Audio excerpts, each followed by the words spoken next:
Olá, nós, do grupo composto por Pedro Henrique, João Vitor, Felipe e André, falaremos sobre o tema cidades e ambientes inteligentes.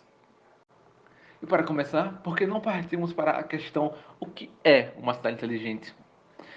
Antes de tudo, quando falamos em cidade inteligente, não estamos nos referindo àquela visão de cidade futurista, com carros voadores ou coisas parecidas, sabe?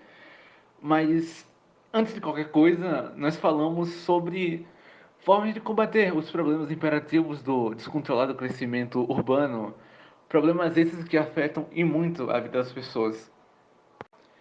Então, uma cidade ou um ambiente inteligente é um local onde se faz uso das tecnologias de informação e comunicação, um uso intenso delas, com o objetivo de interconectar as coisas do dia a dia, não se restringindo apenas a celulares, computadores, relógios, mas tudo mesmo, a cidade e aquele ambiente como um todo, com o objetivo de melhorar a vida dos cidadãos. E por ser uma ideia que se baseia no uso das TICs, que são as tecnologias de informação e comunicação, e faz uso intenso da internet também, quando falamos em cidades inteligentes, também estamos falando do uso de Big Data e a internet das coisas. E falando em Big Data, sua definição, segundo a Oracle, pode ser considerada como área do conhecimento que estuda como tratar, analisar e obter dados vindos dos mais diversos meios, que no contexto do tema vai além dos celulares, computadores ou relógios conectados à internet. E além de serem dados variados, também são dados que chegam com grande quantidade de volumes às empresas que são responsáveis por analisar eles. E, além de essa grande quantidade de volumes, eles também chegam em velocidades cada vez maiores, vindo dos mais diversos meios.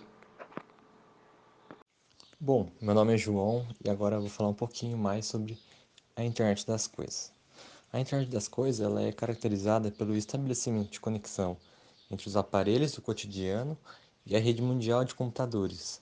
Em outras palavras, a internet das coisas nada mais é que uma rede de objetos físicos capaz de reunir e transmitir dados, sejam eles carros, uma geladeira, um fogão, etc. Qualquer objeto.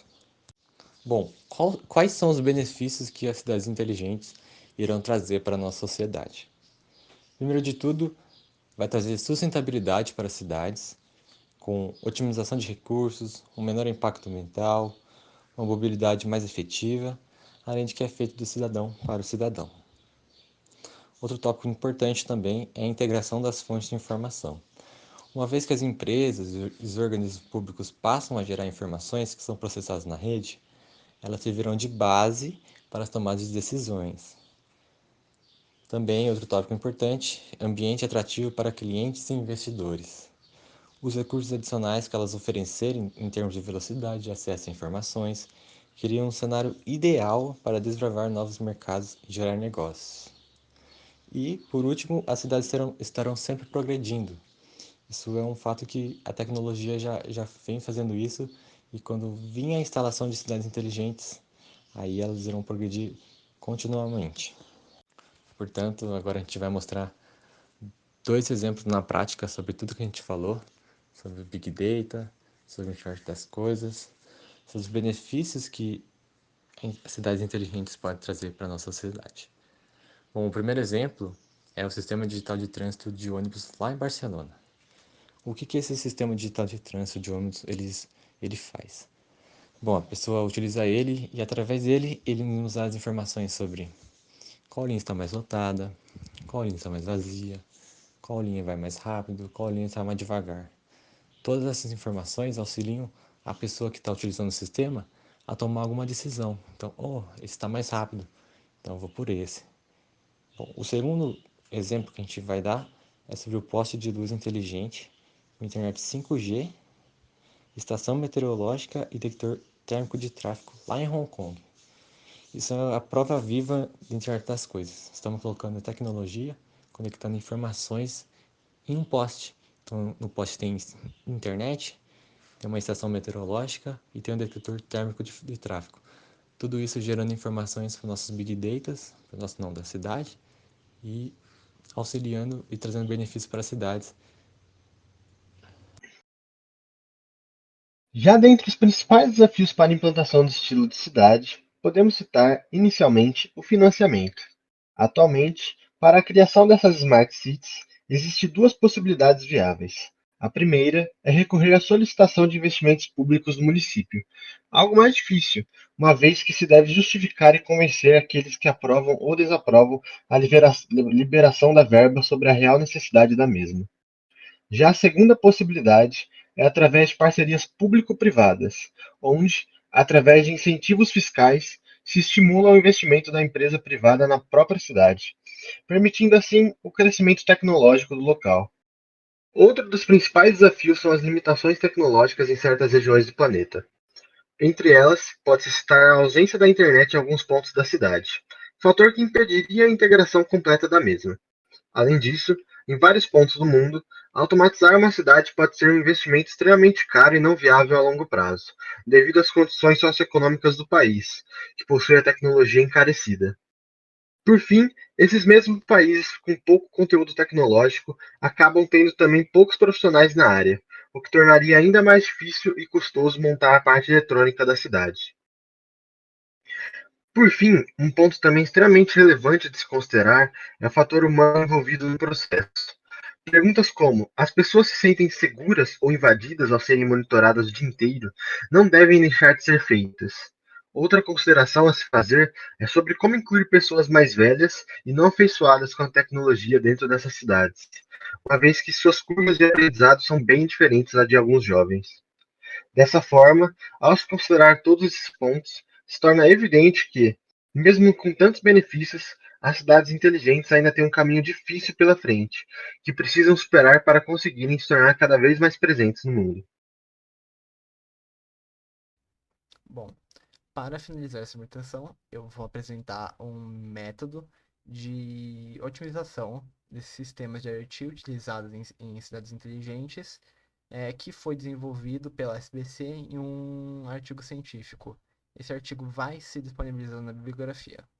Bem, esse método ele constitui de uma análise heurística, onde são coletados critérios de usabilidade e então são coletados dados sobre esses critérios que a cada vez que é feita uma mudança no sistema, são coletados novamente esses dados.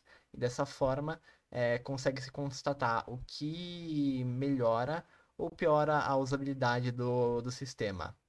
A SBC isolou três critérios principais para serem usados nessas análises heurísticas, que são a sensibilidade ao contexto, calmness e mobilidade. Agora eu vou explicar os critérios. Bem, o primeiro critério é a sensibilidade ao contexto, que avalia a forma que o sistema coleta dados para sua operação, a forma que ele analisa esses dados e a forma que ele se adapta em função desses dados. Um exemplo simples é a coleta de dados de tráfego do Google Maps. O que acontece é que o Google Maps vê quantos usuários tem em uma certa rua e a partir disso ele fala se a rua está com trânsito ou não. Isso faz o sistema se adaptar sugerindo rotas que não estão com tanto congestionamento quanto uma que estiver com, por exemplo, 10 pessoas.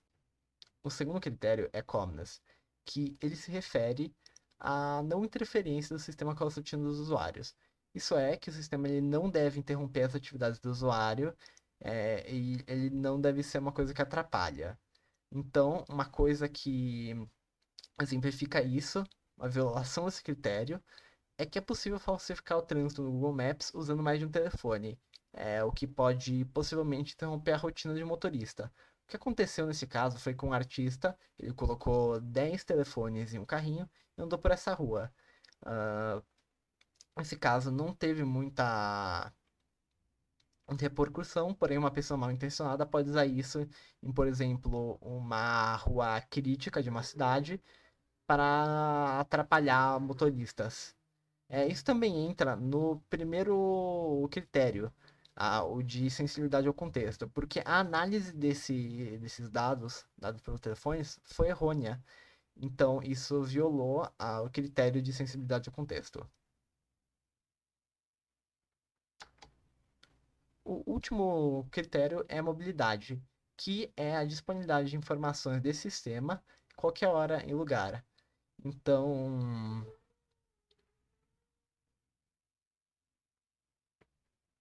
esse sistema não deve estar disponível se ele tem informação crítica, por exemplo, o horário de uma biblioteca ou até coisas como a informação de hospital. Um exemplo de algo que melhora esse critério é a Wi-Fi pública, que, por exemplo, para uma pessoa sem a possibilidade de usar uma rede móvel de 3G, 4G, ela ainda pode acessar informações disponíveis na internet. Esse é o final da apresentação. Obrigado por escutar. Aqui está a bibliografia. Esses links também vão estar disponíveis na descrição da nossa gravação. E muito agradecimento ao professor Haro pela referência da SBC.